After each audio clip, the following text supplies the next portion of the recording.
savez, là aussi, faisons attention parce que souvent c'est un combat entre intellectuels. Et ce qui le dit souvent, c'est comme si on a mis ces mots dans leur bouche.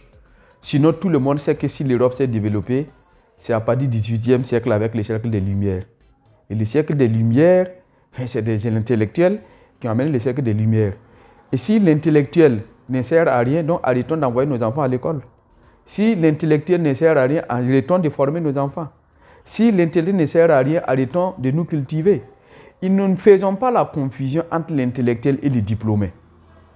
Le diplômé ou bien l'intellectuel, c'est quelqu'un qui a un bagage intellectuel, qui a un ensemble de savoirs et de connaissances. Et ces connaissances se déteignent sur son comportement dans la société. Ces connaissances améliorent son comportement dans la société pour un développement réel et durable. Par contre, le diplômé, c'est quelqu'un qui a accumulé des connaissances, quelqu'un qui est instruit, mais il n'arrive pas à tirer profit de ces connaissances-là pour impacter, en tout cas, son environnement. Donc, si on parle des diplômés, ça, je peux être d'accord. Mais des intellectuels, non. Parce que l'intellectuel, c'est quelqu'un qui impacte son entourage par son bon comportement, par la bonne orientation qu'il donne à la société. Et du coup, je pense, à mon avis, que le développement, si l'Europe s'est développée, c'est parce qu'il y a eu des concepteurs.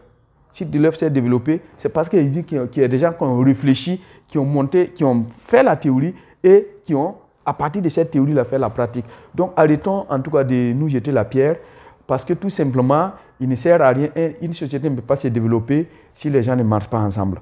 C'est vrai qu'il y en a qui ont été formés dans d'autres écoles et qui peuvent revenir avec des cultures ou bien des modes de vie extérieurs, exogènes. Mais l'intellectuel aussi, c'est celui-là qui sait s'adapter.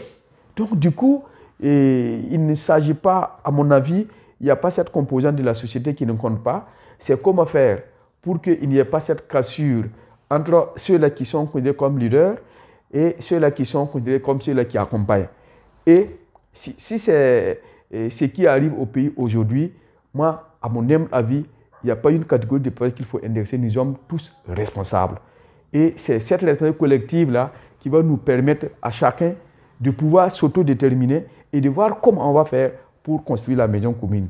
Sinon, un pays ne peut pas se développer s'il n'y a pas d'intellectuels. Regardez autour de nous.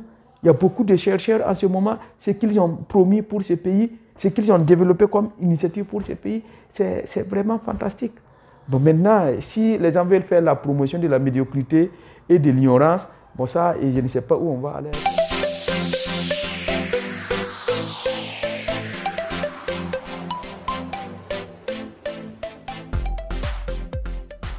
L'intellectuel, c'est sa capacité, c'est lié à la somme des connaissances, la somme des savoirs. Et quand je parle de savoir, ça peut être le savoir en tant que tel, ça peut être le savoir-être, ça peut être le savoir-faire, ça peut être le savoir-faire. C'est l'ensemble de ces connaissances-là. Mais il faut que ces connaissances impactent positivement le comportement de l'intéressé dans la société. Il faut que ce comportement-là améliore les conditions de vie de la société. Il faut que ce comportement permette à l'homme de parfaire la nature. Sinon, si c'est celui-là qui a uniquement rien que des connaissances, pour moi, lui n'est pas un intellectuel, c'est un instruit. Et c'est un instruit, c'est un diplômé. Et attention, ceux qui ont fait l'attendue du 11 septembre, vous pensez que c'est des grands diplômés et qui ont imaginé les schémas et comment faire pour détruire les tours jumelles. Ce n'est pas des gens qui ne sont pas là à l'école. Donc pour moi, l'intellectuel, bon, ce qui est sûr dans la formation, c'est l'éducation qui fait la formation. Et comme l'éducation fait la formation, on ne peut pas être intellectuel sans avoir un savoir. On ne peut pas être intellectuel sans avoir un savoir-faire ou un savoir-être. Voilà. Donc il faut pas forcément... Et c'est lui qui a aussi les savoirs qui est forcément intellectuel parce que l'intellectuel a un côté positif. C'est comme l'instruction et l'éducation. L'instruction seule, c'est des connaissances qu'on a, mais qui n'impactent pas positivement ton comportement. Alors que l'éducation, c'est un ensemble. Le savoir, le savoir-faire, le savoir-être. Et c'est ces savoirs-là, c'est l'ensemble de ces savoirs-là qui vont raffiner l'homme au mieux pour qu'il puisse vivre en harmonie avec sa société. Et cet aspect-là, je voulais même, il ne faut pas qu'on boude notre plaisir. Tous ceux-là qui ont fait le plaisir et qui ont construit l'image de ce pays-là, mais on peut, quand vous prenez un Joseph Kizzer, il faut aller c'est un grand intellectuel, il faut aller à l'extérieur du pays pour savoir qui il est. Quand vous prenez un Thomas Sankara, c'est un grand intellectuel, il faut aller ailleurs pour voir comment il est.